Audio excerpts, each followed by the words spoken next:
Y en este segundo bloque de MBD Noticias ya estamos recibiendo con mucho gusto al precandidato por el Partido Nacional, Carlos Iafigliola. Un gusto que esté por acá esta mañana. El gusto es mío, hace tiempo que no venía acá a estudio, pero todo bien. Bueno, ¿cómo viene la campaña? Y bueno, para nosotros dura, ¿no? Porque ya sabíamos, o sea, no es novedad, lo estamos viviendo por segunda vez, porque obviamente, comparativamente con los otros precandidatos, estamos en desventajas de estructura, poder, dinero, y eso a la hora de hacer una campaña cuesta, ¿no? O sea, yo suelo salir solo al interior, nos ocupamos de organizar todo, es decir, es todo en repecho, claro, todo sacrificado. Justo, no le iba a preguntar esto, pero digo, ¿cómo se financia justo una campaña tan en solitario? Y increíblemente, bueno, capaz que en algún otro caso también algo parecido se da. Nosotros siempre hemos trabajado con los mismos compañeros que militan, llega el tiempo electoral y bueno, se hace una listita y bueno, y este pone 500 por mes y este pone 1000 y de esa manera vamos bancando hasta donde podemos. A ver, en estos días todos deben haber visto lo que son las columnas llenas de columneras de los distintos sectores. Bueno, hay muchos que hacen miles de columneras, yo hice 300, ¿está? Eso para todo el país. Es para todo el país. 150 para el interior y 150 para Montevideo. Son un poco más grandes, está todo bien, pero digo, hacemos hasta lo que podemos. Claro. O sea, yo sé también en mi larga historia política que hay gente que se endeuda, pasa mal, después termina perdiendo algún bien propio, porque bueno, se juega además. Nosotros hemos hecho siempre lo que pudimos, y bueno, y después obviamente respetuosos de lo que diga la gente. ¿Y qué lo mantiene en campaña, en esta militancia solitaria? Porque justo estaba mirando que en Twitter decía, acá no se baja nadie y Iafigliola sigue adelante. ¿Qué lo mantiene? Que podríamos preguntar, ¿no? No, excelente pregunta. Lo mismo que nos impulsó a tomar la decisión de ser precandidatos de nuevo y por segunda vez. Porque digo, el partido tiene lo tuvo en la pasada, lo tiene ahora una buena oferta electoral, varios precandidatos y muchos de ellos con prestigio y historia. Pero bueno, nosotros sentimos que tenemos una mirada distinta, una agenda distinta, una sensibilidad distinta. Y bueno, y esas convicciones, esos principios y esos valores son los que nos mantienen, no de ahora, nos mantienen en la militancia desde hace una vida. Yo hace más de 40 años que milito, primero a nivel social, después gremial, después político, y siempre lo hice parado sobre mis convicciones y mis valores cristianos.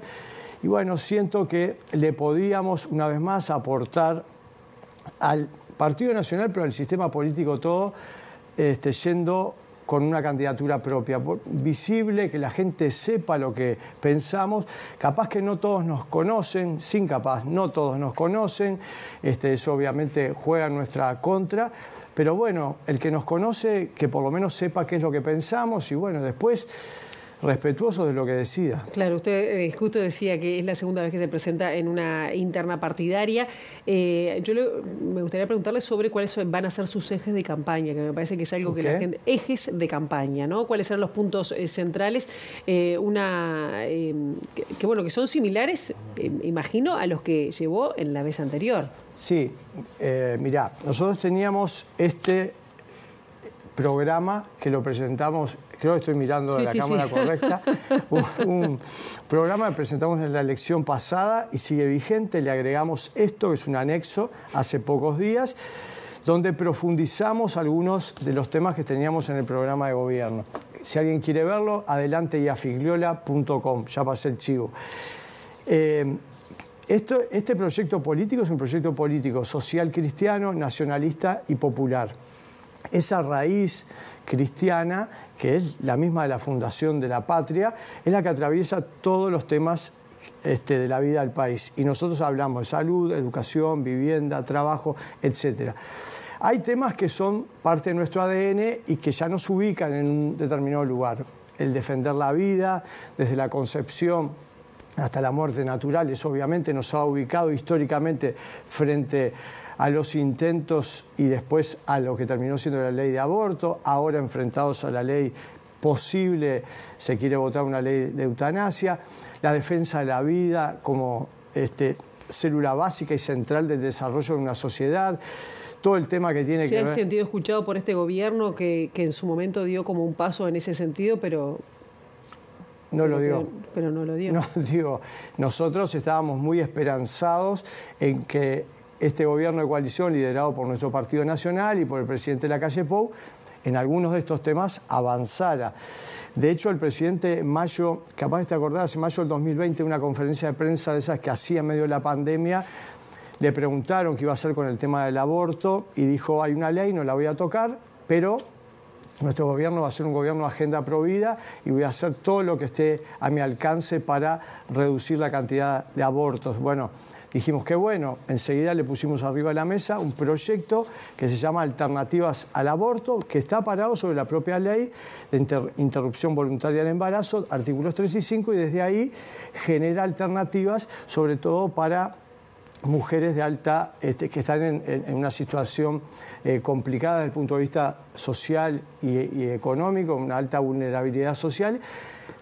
Pusimos ese proyecto en la mesa del presidente, en la mesa de varios actores públicos más que tienen que ver con el tema, y bueno, el proyecto duerme en un cajón. Entonces, bueno, ese es un tema que a nosotros nos hubiera gustado que en nuestro gobierno hubiera avanzado más, no avanzó, y tuvimos en el 2022 la peor cifra desde que se aprobó la ley de aborto. En el 2012, en el 2022 tuvimos 10.522 abortos. Tampoco se avanzó en el tema de cuidados que podía llegar a ayudar, no digo que esté específicamente vinculado, pero también en la atención a personas en situación de todos estos temas están vinculados, son temas claramente sociales y bueno, a ver, hay... Y en temas, por ejemplo, que también a la gente le preocupa, temas de seguridad. Bueno, eso te iba a decir, que además de los ejes básicos nuestros, que todo el mundo nos identifica por ahí, nosotros hemos lanzado, sobre todo en esta propuesta anexo, propuestas más profundas sobre algunos temas. Uno de ellos, el tema seguridad. ¿Por dónde iría la propuesta? Y bueno, planteamos un programa, una propuesta que se llama Impacto con K, que es al estilo Bukele en El Salvador, es decir, un programa de seguridad fuerte, claro, con 3 ejes principales. Lo que le pasaba a Bukele en El Salvador es lo que le está pasando a Uruguay desde hace un tiempo, que han avanzado muchísimo estas bandas vinculadas al mundo de la droga, al narcotráfico, y que han generado en muchas zonas del Uruguay, ya no solo de Montevideo, han generado miedo, violencia, muerte. Bueno, ¿qué está haciendo él allá y qué pretendemos hacer acá? 3 ejes. Primero, en estas zonas, obviamente, tiene que entrar el Estado a reprimir fuertemente, a hacer cumplir la Constitución y la ley, básicamente con la policía mejor respaldada, pero no descartamos el que en algún lugar pueda intervenir también, tal cual lo planteaba Larrañaga en aquel proyecto del 2019, Vivir sin Miedo, una Guardia Nacional integrada por militares. O sea, fuerte presencia del Estado haciendo cumplir la Constitución y la ley. En segundo lugar, en estas zonas tiene que haber reconstrucción del tejido social, porque son zonas que han sido muy afectadas por esta cuestión de estas bandas, y hay mucha gente que se quiere ir de la zona porque ve que ya el clima es insoportable. Bueno, tiene que entrar también el Estado, pero con una mirada positiva. En El Salvador se instalaron lo que se llaman los centros cubo, centros urbanos de bienestar y oportunidades, donde el Estado da justamente eso, apuntar a las familias, da oportunidades, prepara en la parte de educación, oportunidades laborales, porque si no muchos de los jóvenes de esa zona se van a terminar metiendo en las bandas criminales. Claro. Y el tercer elemento, una mirada distinta sobre el tema cárceles, una cárcel de máxima seguridad que Uruguay no la tiene, cárceles chicas, para infractores en primera instancia, para que se puedan rehabilitar, que ese es uno de los temas ¿Seguiría centrales. por el camino de aumentar el número de personas que están en situación en cárcel?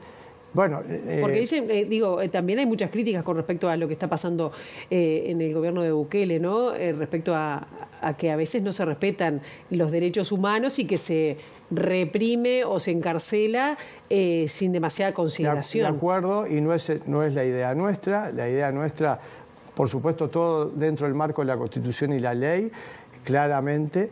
Es cierto que han habido críticas para ese lado. Yo también lo que digo es cierto, a ver, todo para nosotros dentro de la Constitución y la ley.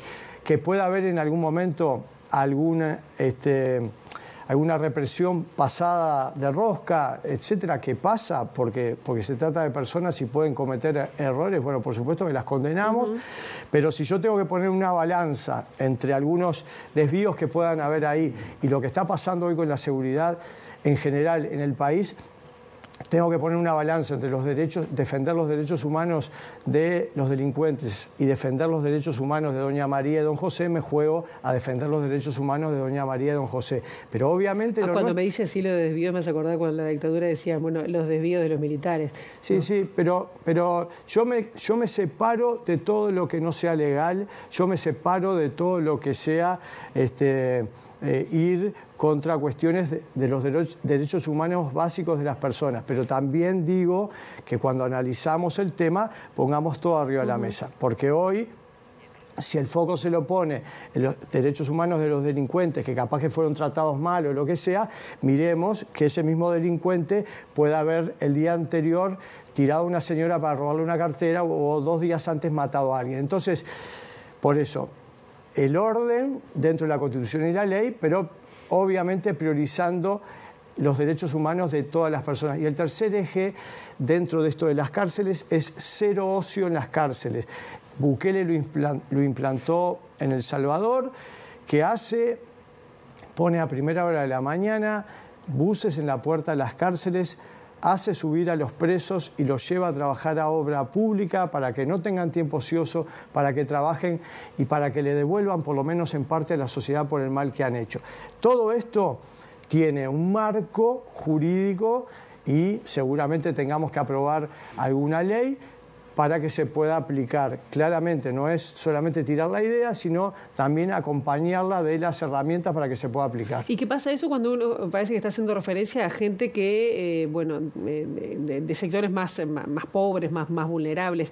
Pero cuando son los de cuello blanco, pienso en los casos de corrupción que se están investigando en este gobierno, piso 4 y demás, o todo el tema de Marcet o de Astesiano. Mirá, claramente, yo no distingo de ningún tipo. El tema de hacer cumplir la Constitución y la ley corre para todo el mundo.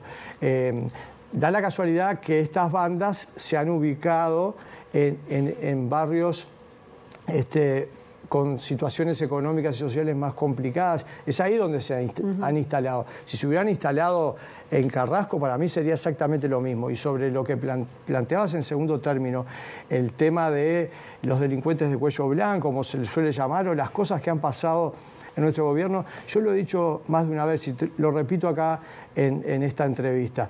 A mí me duele y me avergüenza el caso Astesiano, me duele y me avergüenza lo de Marcet, me duele y avergüenza cada una de las cosas que pasaron en nuestro gobierno que no debieron pasar, que son inmorales, que son delitos, me duelen y me avergüenzan, Y esto lo he dicho siempre, y eso ha generado que a veces algún compañero del partido te manda algún mensaje, che, Carlitos, no sé qué. No, yo, si soy duro para medir a otros sectores políticos en algunas cuestiones, tengo que ser mucho más duro en la interna de mi partido o en este caso de mi gobierno. Así que... ¿Y cómo se lleva con el resto de los precandidatos blancos? No, con el resto de los precandidatos blancos en general bien. ¿Y con el presidente? Con el presidente más o menos. ¿Por qué? Y no sé, habría que preguntárselo a él porque bueno, yo este proyecto que le presenté creí que lo iba a empujar, no lo empuja. Entonces yo en algunos lugares empecé a decir que duerme en un cajón. Y obviamente no le gusta. He recibido algún mensajito del presidente, ¿tá? Que algunas de las cosas que yo digo no le gustan. Les vengo pidiendo... ¿Con respecto a este proyecto de Provida o con respecto a qué otra? Con respecto a alguna otra cosa que he dicho de crítica, recién acabo de decir algunas cosas que no sé cuántos dirigentes políticos se animan a decir. Eso que le duele y avergüenza cuestiones que pasaron en nuestro gobierno. Yo lo digo. Y obviamente... algunos estas cosas le hacen ruido y le molestan.